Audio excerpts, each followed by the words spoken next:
Hello students, आज की इस वीडियो में आज मैं कक्षा 10वीं वाले विद्यार्थियों को गणित सब्जेक्ट के 55 नंबर वाले प्रश्नों को बताने वाला हूं। जो मैं प्रश्न बताऊंगा उन्हीं को ही आपको पढ़ना है, अपने ओर से किसी अदर प्रश्नों को नहीं पढ़ना है। जो मैं बताऊंगा वही एग्जाम में आएगा।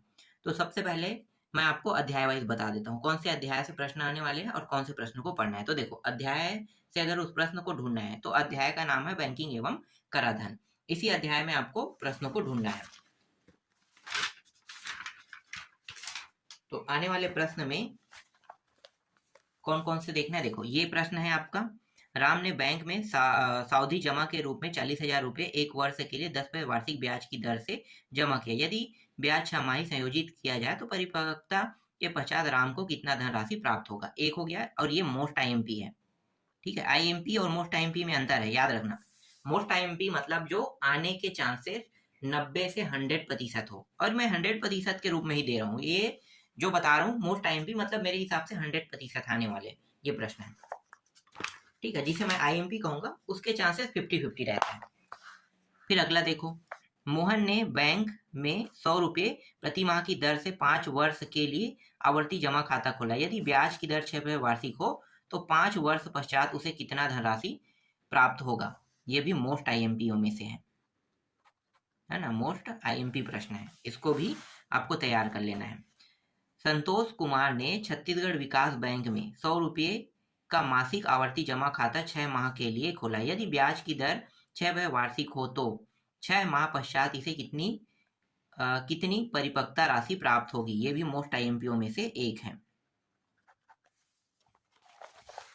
अगला देखो, एक व्यक्ति ने भारतीय स्टेट बैंक में 150 रुपये प्रति माह की दर से 2 वर्ष तक आवर्ती जमा खाता में निवेश करता है। यदि ब्याज की दर 5% वार्षिक हो तो उसे 2 वर्ष बाद कितना धनराशि प्राप्त होगी। यह भी मोस्ट आईएमपीओ में से एक है। अगला देखो, रेशमा ने पंजाब नेशनल बैंक में 200 रुपये प्रति माह की दर से 5 वर्ष के लिए आवर्ती जमा खाता खोला। यदि ब्याज की दर 6% वार्षिक हो तो 5 वर्ष पश्चात उसे कितनी धनराशि मिलेगा। ये भी क्या है, ये भी मोस्ट आईएमपी में से एक प्रश्न है। इन्हीं सभी प्रश्नों की प्रैक्टिस करना है, और ये जो प्रश्न बता रहा हूँ इन्हीं में से ही एक प्रश्न आपको देखने को मिलेगा। देखो, ये भी है, रेशमा ने पंजाब नेशनल बैंक से 200 रुपये प्रति माह वाला, तो ये भी मोस्ट आईएमपीओ में से है। ठीक है, इसके बाद देखो, रवि ने बैंक से 200 रुपये प्रति माह की दर से 5 वर्ष पश्चात आवर्ती, ये भी मोस्ट आईएमपी है। अगला देखो, पद्मनी ने जिला सहकारी बैंक से 100 रुपया, तो ये भी मोस्ट आईएमपी है। पुनीत ने एक बैंक की शाखा में 2 वर्ष के लिए 300 रुपये प्रति माह की दर से आवर्ती जमा खाता खोला। 4% वार्षिक ब्याज की दर से उसे बैंक द्वारा कितना धनराशि प्राप्त होगा, है ना, प्राप्त होगी। तो ये भी मोस्ट आईएमपीओ में से एक है। देखो, अभी तक 7 प्रश्न लगातार मैंने बता दिए, सातों मोस्ट आईएमपी है। बहुत ज्यादा नहीं पढ़ना है, जो बताया जा रहा है बस उन्हीं को पढ़ना है तुम लोगों को। और कौन सा है, ये वाला प्रश्न देखो, ये भी मोस्ट आईएमपी है। एक व्यक्ति ने 20,000 रुपये एक वर्ष के लिए सावधि जमा खाता में जमा करवाए। यदि ब्याज की दर 6% वार्षिक हो तो ब्याज 6 माही संयोजित होता है, तो नियम तिथि पश्चात मिलने वाली धनराशि कितनी होगी। मोस्ट आईएमपी प्रश्न। ठीक है, मोस्ट आईएमपी में इसे ले रहे हैं। और अगर तुम लोगों को इस टाइप के प्रश्न पढ़ने की इच्छा होगा तो इसे पढ़ सकते हो, ये भी मोस्ट आईएमपीओ में से। लेकिन ये बहुत कचरा प्रश्न है, इसलिए मैं इसे सजेस्ट नहीं करता हूँ, है ना। चलो इसको छोड़ देते हैं। जब तुम लोगों को 9 से 10 प्रश्न बता दिया हूँ तो उसके अलावा और अलग प्रश्न देखने की जरूरत नहीं है। और जबकि इससे एक प्रश्न आएगा ही आएगा, तो भाई दूसरे टाइप का कोई भी प्रश्न देखने की कोई आवश्यकता नहीं है ना। एक प्रश्न और है, ये भी मोस्ट आईएमपीओ में से है, ये वाला। रोहन ने डाकघर में 50 रुपये प्रति माह की दर से 5 वर्ष के लिए आवर्ती जमा खाता खोला। 5% वार्षिक ब्याज की दर से उसे कितना धनराशि मिलेगा। ये भी मोस्ट आईएमपी है। ठीक है, मोस्ट आईएमपी। बस इतने ही प्रश्नों को देखना है अध्याय 8 से, बैंकिंग एवं कराधान से, और ज्यादा देखने की जरूरत नहीं है। ये सब 5-5 नंबर के प्रश्न है। अब दूसरा देख लेते हैं, एक और अध्याय है जिससे 5 नंबर के प्रश्न आपको देखने को मिलेगा। और जितना भी 1 से लेके जो 16 अध्याय तक के है, सिर्फ एक अध्याय को छोड़कर, है ना, सभी अध्यायों से मैंने पूरा इंपॉर्टेंट प्रश्न जो आने वाले हैं उनका प्रैक्टिस भी करा दिया, कैसे बनेगा, किस तरीके से हल करना है, सब चीज बता दिया है ना लाइव क्लास में। तो यहाँ पे बस आपको उन्हीं प्रश्नों को प्रैक्टिस करना है। जैसे तुम्हें थोड़ा सा डाउट होगा तो आप लाइव क्लास के सेशन में चले जाना और वहां से वीडियो को देखकर जान सकते हो कि इन प्रश्नों को कैसे बनाना है। और यही अध्याय बस बचा था आप लोगों का। ये रचना है, रचना बहुत आसान होता है। तो रचना जो है यहाँ से 5 नंबर के प्रश्न आपको देखने को मिलेगा, 5 अंक के प्रश्न। ठीक है, अध्याय 13 रचना। देखो ये जो प्रश्न है, एक त्रिभुज पी क्यू आर की रचना कीजिए, साथ ही एक और ए बी सी त्रिभुज की रचना कीजिए जिसमें ए बी बराबर 2/3 पी क्यू है। ये मोस्ट इंपॉर्टेंट है। ठीक है, मोस्ट इंपॉर्टेंट। देखो इसमें इंपॉर्टेंट भी रहेगा और मोस्ट इंपॉर्टेंट भी रहेगा, तो सिर्फ आपको मोस्ट इंपॉर्टेंट को ज्यादा फोकस करना है। इंपॉर्टेंट को छोड़ सकते हो, मोस्ट इंपॉर्टेंट को नहीं छोड़ना है। ठीक है, मोस्ट इंपॉर्टेंट आने वाले प्रश्न है जिसके संभावना 100% है, 90 से 100, वो प्रश्न है।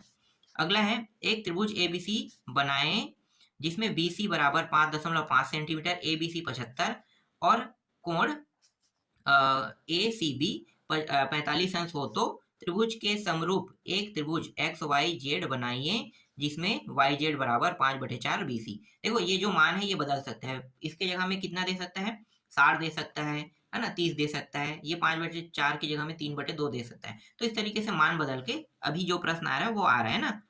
हालांकि इस बार नहीं होगा, यहीं से किसी प्रश्न को उठाएगा, जो मोस्ट टाइम पी रहेगा उसी से ही उठाएगा मेरे हिसाब से। भाई मोस्ट इंपॉर्टेंट को ही ज्यादा देखना है। ठीक है, ये हो गया 5 नंबर का। इसके बाद डायरेक्ट आ जाते हैं चौथा प्रश्न में। देखो 5 सेंटीमीटर भुजा वाले समबाहु त्रिभुज ए बी सी की रचना कीजिए, साथ ही एक अन्य समबाहु त्रिभुज पी क्यू आर की रचना कीजिए जहां पी क्यू बराबर 3/5 ए बी। ये भी मोस्ट इंपॉर्टेंट है, ये सन 2024 में आ चुका है तो इसको आप छोड़ सकते हो। ठीक है, ये किसी सन में आया है, मतलब इसके आने के चांसेस 0 है। हाँ बस मान बदल के दे सकता है, ये बदल के दे सकता है, उसके लिए आप देख सकते हो। तो इंपॉर्टेंट में रखो, इसे मोस्ट इंपॉर्टेंट से हटा दो। ठीक है, ये प्रश्न भी इंपॉर्टेंट में रखते हैं। दो समरूप त्रिभुजों की रचना कीजिए, एक त्रिभुज दूसरे त्रिभुज का 4/3 गुना हो। ठीक है, ये इंपॉर्टेंट में है, जिसके चांसेस 50-50 होता है। छठवा देखो, एक त्रिभुज पी क्यू आर बनाइए जिसमें क्यू आर बराबर 6 सेंटीमीटर, पी क्यू बराबर 5 सेंटीमीटर, कोण पी क्यू आर बराबर 60 अंश हो तो त्रिभुज के समरूप एक अन्य त्रिभुज ए बी सी बनाइए जिसमें ए बी बराबर 2/5 पी क्यू हो। रचना के पद भी लिखिए। तो ये मोस्ट आईएमपी है, आपको इसे छोड़ना ही नहीं है, मोस्ट आईएमपी को तो छोड़ना ही नहीं है। ठीक है, इसके बाद परिवृत्त देखते हैं। ठीक है, अब एक तो परिवृत्त होता है और एक क्या होता है, अंतःवृत्त। तो परिवृत्त का मतलब क्या है, बाहर में। देखो परिवृत्त जैसे कि ये अंतःवृत्त है, अंतःवृत्त मतलब त्रिभुज के अंदर में क्या बनना, वृत्त बनना। और परिवृत्त का मतलब क्या है, ये जो वृत्त है इसके अंदर त्रिभुज बनना। ये याद रखना, हमेशा दो ही टाइप के प्रश्न होंगे आपके एग्जाम में, जब आएगा ना तो दो ही टाइप के प्रश्न रहेंगे, परिवृत्त और अंतःवृत्त। तो अंतःवृत्त कहेगा तो आपको समझ जाना है कि क्या कहने की कोशिश कर रहा है, त्रिभुज के अंदर वृत्त का निर्माण करने के लिए। और परिवृत्त कहेगा तो वृत्त के अंदर त्रिभुज का निर्माण, और इसी से आपको रचना करना है। रचना किसी भी प्रश्न में रचना जो है बदलेगा नहीं, एकदम आसान और सरल ही रहेगा, बस अंतःवृत्त और परिवृत्त को समझना है। ठीक है, इसके बाद देखो कौन सा प्रश्न हो गया, हाँ हो गया ना ये वाला। देखो ये अंतःवृत्त कह रहा है ना, यहाँ पे अंतःवृत्त का जिक्र कर रहा है। तो अंतःवृत्त त्रिभुज एबीसी में A B 3 centimetre, B C 4 और बी बराबर बी कोण 90 अंश है। अंतःवृत्त की त्रिज्या ज्ञात कीजिए, त्रिज्या ज्ञात करना और एक तो रचना भी करना है इसमें। ठीक है, इसके बाद देखो 8वां परिवृत्त, ये सिर्फ इंपॉर्टेंट है, ये भी इंपॉर्टेंट है। परिवृत्त की रचना कीजिए, यहाँ पे इस बार परिवृत्त का है, जैसे अंतर्वृत्त की रचना कीजिए परिवृत्त की, है ना, परिवृत्त की त्रिज्या ज्ञात करनी इसमें भी। तो दोनों प्रश्न एक जैसे, बस निर्माण अलग अलग होगा। तो ये भी इंपॉर्टेंट प्रश्न है। इसके बाद ये वाला प्रश्न देखो, अंतःवृत्त की रचना कीजिए कह रहे हैं, यहाँ पे ए बी सी तीनों का जो भुजा है वो बराबर है कह रहा है, और इसे अलग नामों से भी जाना जा सकता है, तो ये भी मोस्ट आईएमपी है। त्रिभुज एबीसी परिवृत्त की रचना कीजिए, ये देखो सेम टू सेम है, 9वां जैसा, तो इसे इंपॉर्टेंट बस में रहने दो। फिर इसके बाद 11वां देखो, एबीसी के परिवृत्त वृत्त की रचना कीजिए जिसमें बीसी बराबर 6 सेंटीमीटर, कोण बी बराबर 70 सेंटीमीटर तथा ए बी बराबर 5 सेंट। रचना के पद लिखिए। तो ये भी मोस्ट आईएमपी है। ठीक है, ये भी मोस्ट आईएमपी।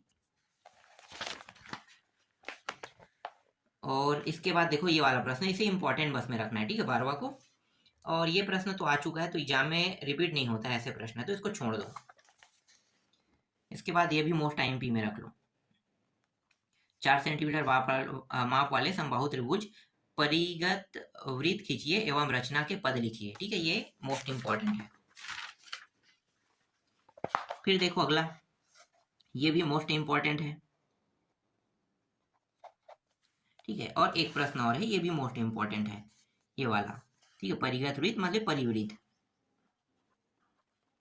ये सारे प्रश्न आपको परीक्षा बोर्ड परीक्षा सार में बहुत आसानी से मिल जाएंगे।